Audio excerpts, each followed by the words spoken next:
大家好啊，经常有客户问到那个 PCB 板该怎么设计啊，设备会比较好焊。其实这个地普的一些焊接呢就是7分靠设计，3分靠设备以及辅料啊。那么占这个好不好焊，焊的可靠性高不高，直通率高不高，主要还是 PC 板的一些设计啊。这个目前跟大家分享一下，这是客户的一些产品的设计。那么这块板子呢，上面的连接器正表面都是贴片元件也有一些连接器一些插件那么这些插件呢的密度呢，基本上都是 2.0 左右的间距2.0呢不算密，但是也不算特别稀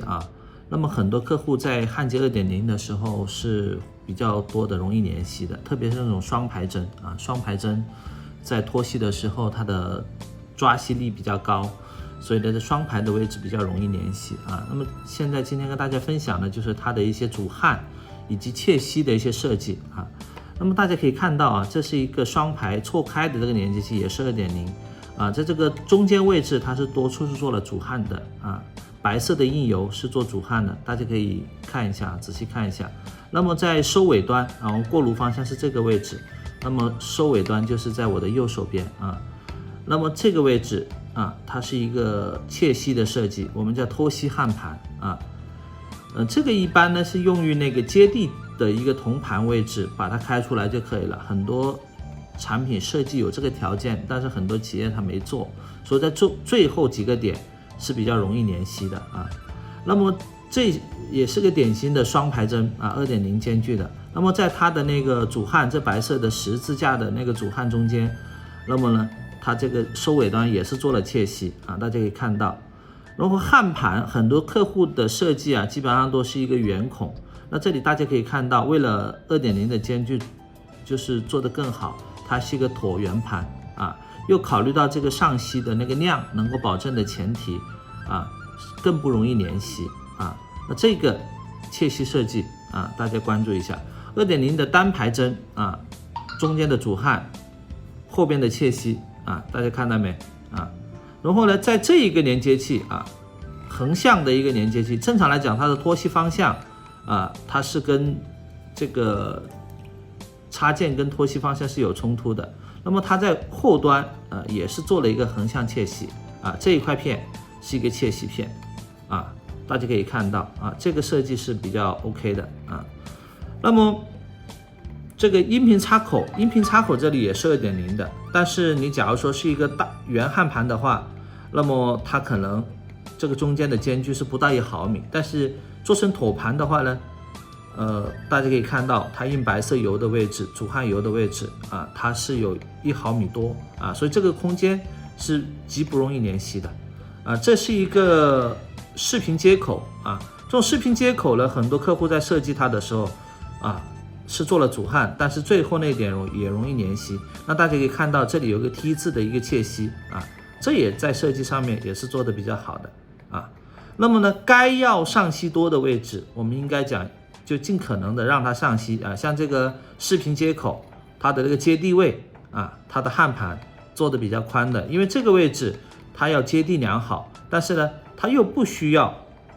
密间距，所以它的焊盘开的比较大。那这个位置的上吸可靠性，包括它的结构强度就会做得很 OK这个地方大家可以学习一下这个是一个表贴的控制主板那我们再拿一个电源板来做一个案例电源板呢，很多客户在做电源板的时候，因为电压会涉及到一些打高压涉及到一些绝缘像这个部分是高压的部分，这个地方呢是它的后级是低压的一些处理部分，那么它中间是会做一些主焊或者是隔离，这些都是为了能够过那个高压，过那个验证所以呢这些位置的设计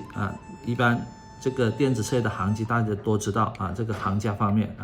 我在这里就不多讲。那大家可以看一下这块芯片这块芯片呢是这里面密度比较高的眼角间距的话应该只有1点几1.5左右具体我也没测大家可以看到这个位置白色的印油它是做了主焊的，然后在最后的收尾端它是做了切吸盘大家可以看到我写了一个箭头波峰焊的走向是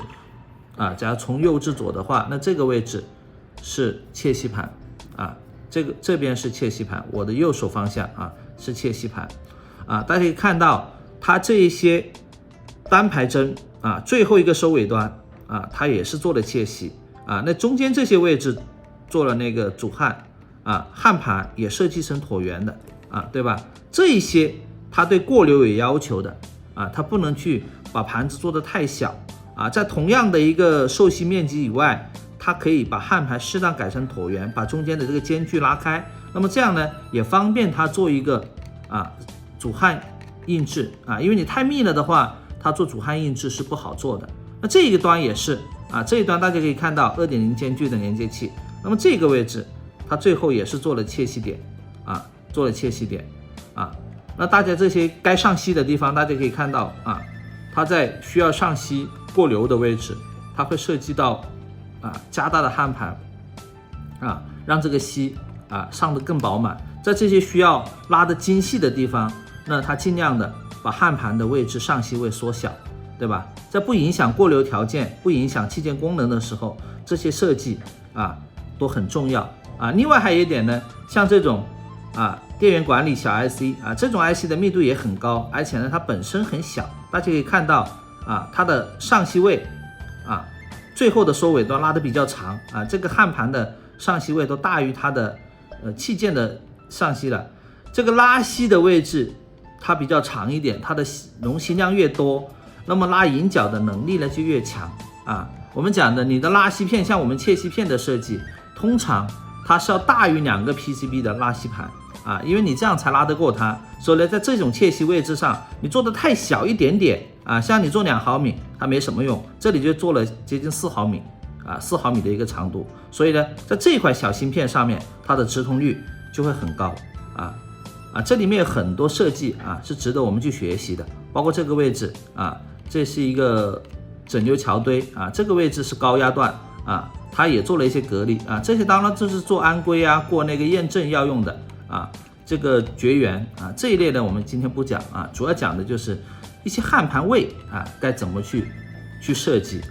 因为有了这么好的设计，所以你的波锋焊包括我们的全自动轻焊机你的调节难度就降低了。刚刚讲的